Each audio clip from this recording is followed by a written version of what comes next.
All right, hello, Kake. My name is Chris, My name is Anya. And I'm uncanny.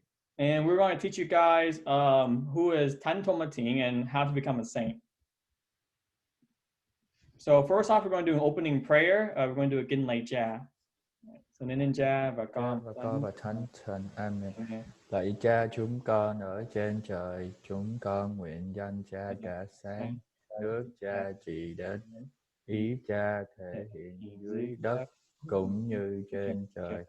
Xin Cha cho chúng con hôm nay lương thực hàng ngày và tha nợ chúng con như chúng con cũng tha kẻ có nợ chúng con. Xin chớ để chúng con sa trước cám dỗ, nhưng cứu chúng con cho khỏi sự dữ. Amen. Ninh Cha và con và Thánh Thần. Amen. All right, so you guys may be wondering who is this person in the picture? This is Toma Thien. He's a Vietnamese saint. He was from the 19th century, so around the 1800s.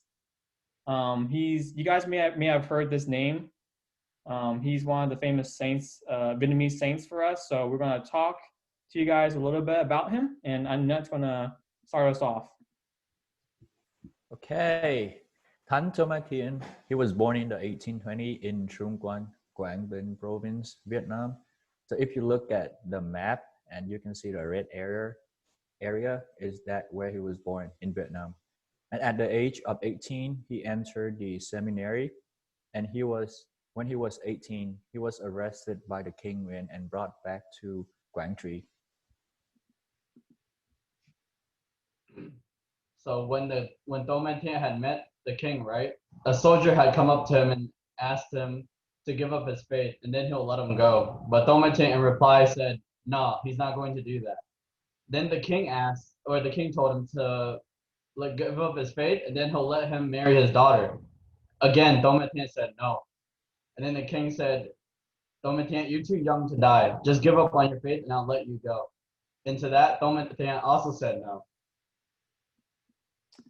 Yeah, so Toma Thien, he had a lot of chances to, kind of come out alive and not be hurt.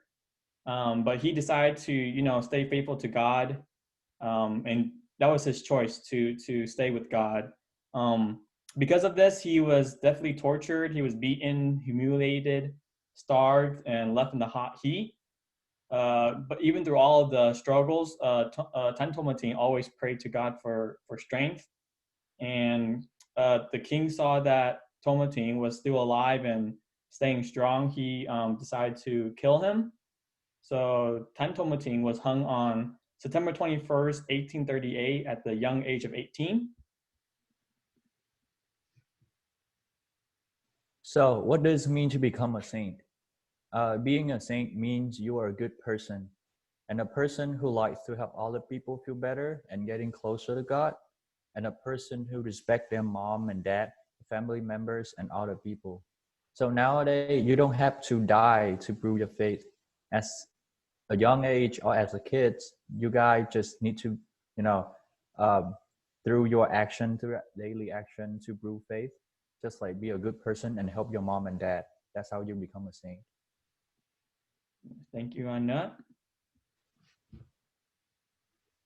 So who are our favorite saints? Let's start with Chris.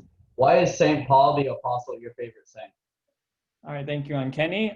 So you guys may see that St. Paul is the patron saint of missionaries, evangelists, and public workers. The reason why I like St. Paul a lot was because before he became a saint, he killed a lot of Christians because he believed that Christians weren't good people. And so he killed a lot of people. And then one day God, talked to him, and he decided to become a better person and be a person for God. So, and Kenny, why can you tell me St. Thomas Aquinas is your patron saint or your favorite saint? Well, St. Thomas Aquinas is a patron saint of students in school, right? And so in 5th grade, when I went to Catholic school, my religion teacher would tell me, like, right before a hard test, when those tests were hard, she would tell me, hey, after you study, all that study you did last night up until however long, if you also pray to Saint Thomas Aquinas, asking to help you with this test, then you'll probably get a better grade if you do so. Like studying, if you also study and just pray to Saint Thomas Aquinas, but not just wait, don't study at all and just be like, oh, Saint Thomas, can you help me? Thanks. You have to do both in order to do well on the test. All right, why is Saint Paul your patron saint or your favorite saint? So my saint is the same as Chris. So actually, I'm not choosing my saint. Is what my dad chose for me when I was a kid. So my dad doesn't know anything about Saint Paul actually because he was used to be non-Catholic, but he have read about the Pope Saint Paul II, and he admires what the Pope do to the people. That's why he chose Saint Paul as my patron saint because he wanted me to like the Pope. Gotcha. All right. Thank you, Kenny and Annette, for sharing why you chose your saints. And lastly, we're going to talk about how to become a saint, okay? All right. So you seeing all these saints and you're wondering how do you become a saint, right? So first off, we're going to start with like just being respectful to yourself and then to your parents and just like the people around you, right? Because if you're nice to yourself, your parents and everyone around you, then other people are obviously going to respect you because you're also respecting them and yourself. And then secondly, along with respecting your parents, it also comes with like helping them. So say you're in a game, playing games on your computer, and you hear your parents are like coming through the door downstairs, bringing in groceries. You should probably just leave the game because you can play again, and then you just go downstairs and just help them bring in the groceries because like even if they don't ask, they would appreciate your help. And then thirdly, just giving back to community. Like you see like people at church or something, if they need help, just help them out. Like with anything, like if they have a lot of like papers to carry, just ask, be like, oh, can I help you bring in some of those papers to the office? And they'll be like, sure. And then that's like a good way to become a saint as well. And being honest, just like being honest with people and just not lying, that's a good way to do it. Just like if someone were to say, hey, are you busy right now? And you don't feel like helping them out, don't just be like, oh nah, I'm actually really, really busy, but you're not doing anything. If you're honest and you tell them, yeah, I'm actually free to help you out. You help them, maybe that'll help you. And then pray. And if you pray a lot, then that's a good way of becoming a saint too. Gotcha. Thank you, Kenny, for sharing all those advices to become a saint. And like what Kenny said, praying is also one of the ways to get closer to God. So we're going to have a closing prayer. So we're going to do Kinh San Nhắn. Okay. Nên Cha và Con và Thánh Thần. Amen.